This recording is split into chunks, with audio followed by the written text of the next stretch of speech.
Hi hello what we eat in A day. അതായത് ഞാനും കുഞ്ഞും രാവിലെ ബ്രെഡും ചിക്കൻ സ്റ്റൂവും ചായയൊക്കെ ആയിട്ട് കഴിച്ചു. രാവിലെ കുഞ്ഞുവിന് ചിക്കൻ കൊടുക്കണ്ടെന്ന് വിചാരിച്ച് പാത്തു പോയിരുന്നാണ് കഴിച്ചത്. പക്ഷെ അവൻ കണ്ടുപിടിച്ചു. അവൻ വന്ന് ചിക്കനും കഴിച്ചു കൂട്ടത്തിൽ. ചിക്കൻ കിട്ടിയതിൻ്റെ ഭാവഭേദങ്ങളാണ് ഈ മുഖത്ത് മിന്നിമായുന്നത്.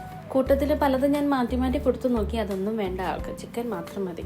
എരിവാണെങ്കിൽ കുറച്ച് പോലും കുഞ്ഞ് കഴിക്കുകയില്ല. പക്ഷെ നോൺ വെജിൽ എന്ത് എരിവുണ്ടായിരുന്നു ഞങ്ങൾ തലക്കടിച്ചാലും കഴിക്കും. ഇതായിരുന്നു കുഞ്ഞിൻ്റെ ബ്രേക്ക്ഫാസ്റ്റ്. ഓട്സും ബനാനയൊക്കെ ഇട്ട് അന്ന് സ്റ്റീം ചെയ്തെടുത്തതാണ്. ഇതൊക്കെ കൊടുക്കുന്നുണ്ടെങ്കിലും ഒന്ന് കഴിച്ചിട്ട് ഞാൻ കഴിച്ചതെന്നൊന്ന് എന്നെ കാണിക്കും. അതാണ് കുഞ്ഞിൻ്റെ ആഹാരത്തിൻ്റെ അളവ്. പിന്നെ ഞാൻ നേരത്തെ അപ്ലോഡ് ചെയ്ത ഫേസ് പാക്കിൽ ബാക്കി വന്ന ആ യോക്ക് ഞാനത് ഫ്രൈ ചെയ്ത് കൊടുത്തു. പിന്നെ ഒരു ലെമൺ ടീ കുടിച്ചു. ഉച്ചക്കത്തേക്ക് ചോറെടുത്തു. അവൻ്റെ ഇഷ്ട സാധനങ്ങൾ തന്നെയായിരുന്നു കിഴങ്ങും മെഴുക്കുവരട്ടിയും ചിക്കനും തൈരും. പക്ഷെ അതൊന്നും അവന് വേണ്ട. അവന് ചിക്കൻ മാത്രം മതി, ഇല്ലെങ്കിൽ തൈര് മാത്രം. കുഞ്ഞിന് ചോറെടുത്തപ്പോഴേ എനിക്ക് തോന്നി ഇത് എനിക്ക് വേണ്ടിയിട്ടുള്ള ചോറ് തന്നെ ആകുമെന്ന് അവസാനമാണ്. പിന്നെ അതിൽ കുറച്ച് ബീൻസ് തോരനോട്ടിട്ട് ഞാൻ കഴിച്ചു. ഊണ് കഴിഞ്ഞപ്പോൾ ഒരു ഫ്രൂട്ട് കഴിക്കാമെന്ന് വിചാരിച്ചു. മാംഗോ ഇരിപ്പുണ്ടായിരുന്നു. അതും വലിയ ഇഷ്ടമായതുകൊണ്ട് അത് കഴിച്ചു.